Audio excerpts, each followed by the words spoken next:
Thunder Kid Adiwang! February 17, 2024. Naganap ang event na One Fight Night 19 sa Lumpini Boxing Stadium sa bansang Thailand.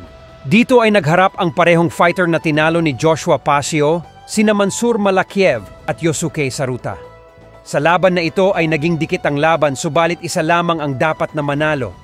Kaya naman ay ibinigay ng mga hurado ang panalo para kay Mansur Malakiev sa pamamagitan ng unanimous decision. Samantala, muling lumaban ang isa sa pambato ng Pinas na si Lito Thunder Kid Adiwang. Nakaharap niya ang isa sa pinakamagaling na striker na si Daniel Williams ng Australia. Sa unang round ay naging maganda ang umpisa ng laban para kay Thunder Kid.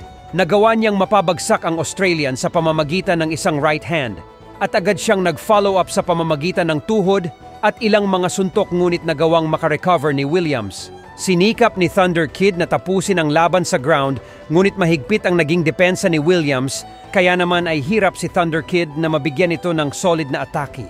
Sa huling 15 segundo ng round 1 ay saka lang nagawang muling makabalik sa paa ang Australian. Sa round 2 ay medyo nakabawi ang Australian. Nagamit niya ang kanyang reach advantage sa pagbitaw ng kanyang mga leg kick.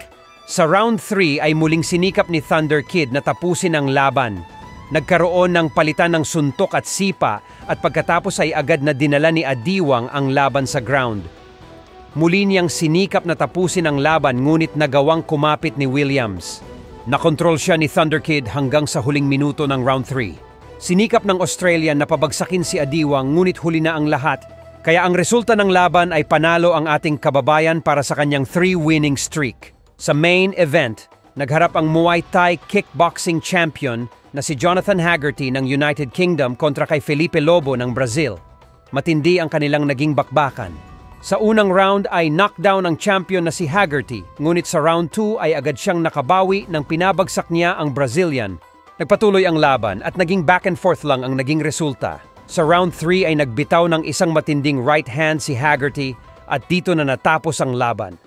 Nanatili siya bilang Muay Thai at kickboxing world champion at nakakuha pa ng $50,000 bonus.